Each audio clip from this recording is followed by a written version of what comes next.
ഇന്ന് ഞാനിവിടെ രാവിലെ ഒരു കാപ്പിക്ക് വേണ്ടി ഒരു നാസ്തയാണ് ഇന്നുണ്ടാക്കുന്നത്. വളരെ പെട്ടെന്ന് തന്നെ തയ്യാറാക്കാൻ പറ്റുന്ന ഒരു നാസ്ത എന്ന് പറഞ്ഞാൽ രാവിലെ കഴിക്കാൻ പറ്റി ഒരു നാസ്ത. എന്താണെന്ന് ചോദിച്ചാൽ ചപ്പാത്തി. ഞാൻ തലേ ദിവസം കുറേ ചപ്പാത്തി അധികം വന്നു. അത് ഞാനെടുത്ത് ഫ്രിഡ്ജിനകത്ത് ഇതുപോലെ അടച്ചു വെച്ചിരുന്നു. അപ്പം ഞാൻ വിചാരിച്ചു രാവിലെ വേറെ പ്രത്യേകിച്ചൊന്നും തയ്യാറാക്കണ്ടല്ലോ, അത് തന്നെ നമുക്ക് നാസ്തയായിട്ട് എടുക്കാമെന്ന് കണ്ടിട്ട് ഞാനിതെല്ലാം ഒന്ന് ചെറുതായിട്ട് ഇതുപോലെ മുറിച്ചെടുക്കുന്നുണ്ട്. ഇനി ഇതൊന്ന് മിക്സിയിലിട്ടൊന്ന് കറക്കിയെടുക്കണം. ഞാൻ ഇതിനു മുമ്പേ ഒരു വീഡിയോ ചെയ്തിട്ടുണ്ട് ഇതിൻ്റെ, അപ്പോൾ അത് കണ്ടിട്ടില്ലാത്തവർക്ക് വേണ്ടിയാണ് ഈ ഒരു വീഡിയോ. അപ്പോൾ ഇങ്ങനെ ഇതെല്ലാം ഒന്ന് മുറിച്ചെടുത്ത് ഇത് നമുക്ക് മിക്സിയിലൊന്ന് അടിച്ചെടുക്കാം. ഈ രീതിയിൽ ഇങ്ങനെ ഞാൻ ഈ മിക്സിയിൽ ഇതൊന്ന് അടിച്ചെടുത്തിട്ടുണ്ട്. അപ്പോൾ ഇങ്ങനെ നിങ്ങളൊന്ന് തയ്യാറാക്കി കഴിച്ച് നോക്കുക. അധികം വരുന്ന ചപ്പാത്തി ഒരിക്കലും കളയരുത്. അത് ഫ്രിഡ്ജിലെടുത്ത് വെച്ചാൽ തീർച്ചയായിട്ടും നിങ്ങൾക്ക് ഇതുപോലെ തയ്യാറാക്കി കഴിക്കാൻ പറ്റും. കുട്ടികൾക്കും കൊടുക്കാം. നല്ല ടേസ്റ്റാണ്, സൂപ്പർ ടേസ്റ്റാണ്. അപ്പം ഞാനിവിടെ പാനിലേക്ക് നെയ്യ് ചേർത്ത് കൊടുത്തു. എണ്ണയിലും തയ്യാറാക്കാം, പക്ഷേ നെയ്യിൽ തയ്യാറാക്കുമ്പോൾ നല്ല സോഫ്റ്റായിട്ട് കിടക്കും. എണ്ണയിൽ തയ്യാറാക്കിയാൽ അത് അപ്പം തന്നെ കഴിക്കണം, ചൂടോടുകൂടി തന്നെ. അല്ലെങ്കിൽ അത് കുറച്ച് കഴിയുമ്പോൾ നല്ല കട്ടിയായിട്ടിരിക്കും. അതുകൊണ്ട് ഞാനിവിടെ നെയ്യിലാണ് ചേർക്കുന്നത്. അതിലേക്ക് ഞാൻ കടുകിട്ട് കൊടുത്തു, സവാള ഉള്ളി, പച്ചമുളക് ഒക്കെ ചേർത്ത് കൊടുത്തു. പിന്നെ അല്പം ഉപ്പ് ചേർത്ത് കൊടുക്കാം.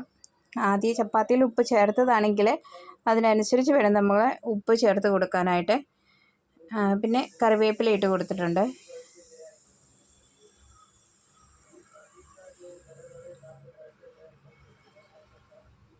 ഇതെല്ലാം ഒന്ന് നല്ലവണ്ണം വഴന്ന് കഴിയുമ്പം നമുക്കതിലേക്ക് മഞ്ഞൾപ്പൊടി ചേർത്ത് കൊടുക്കാം.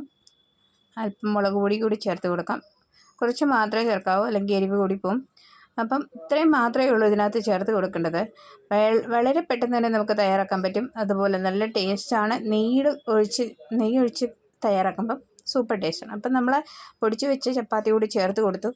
ഇതൊന്ന് ഇളക്കി കൊടുത്ത് മാത്രം മതി. നല്ലവണ്ണം ഒന്ന് ചൂടായി കഴിയുമ്പോൾ നമുക്ക് ചായയുടെ കൂടെ കാപ്പിയുടെ കൂടെയൊക്കെ കഴിക്കാൻ പറ്റും. അതുപോലെ രാവിലെ നിങ്ങൾക്കൊന്നും പെട്ടെന്ന് സമയമില്ലാത്തപ്പം ഇതുപോലെ തയ്യാറാക്കി കഴിക്കാമെങ്കിൽ നിങ്ങൾക്ക് സമയവും ലാഭിക്കാം, അതുപോലെ തന്നെ ഗ്യാസ് ലാഭിക്കാം.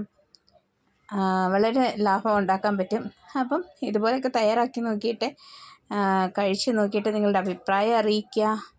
ഇതിലേക്ക് ഞാൻ കുറച്ച് പഞ്ചസാര കൂടി ചേർക്കുന്നുണ്ട്. ഇത് ഷുഗറുള്ളവർക്ക് ഇത് അവോയ്ഡ് ചെയ്യാൻ, പഞ്ചസാര ചേർക്കേണ്ട ആവശ്യമില്ല. കുട്ടികൾക്ക് കൊടുക്കാനാണെങ്കിൽ പഞ്ചസാര ചേർത്ത് കഴിക്കാം. അപ്പോൾ ഇതുപോലെ തയ്യാറാക്കി കഴിക്കുക.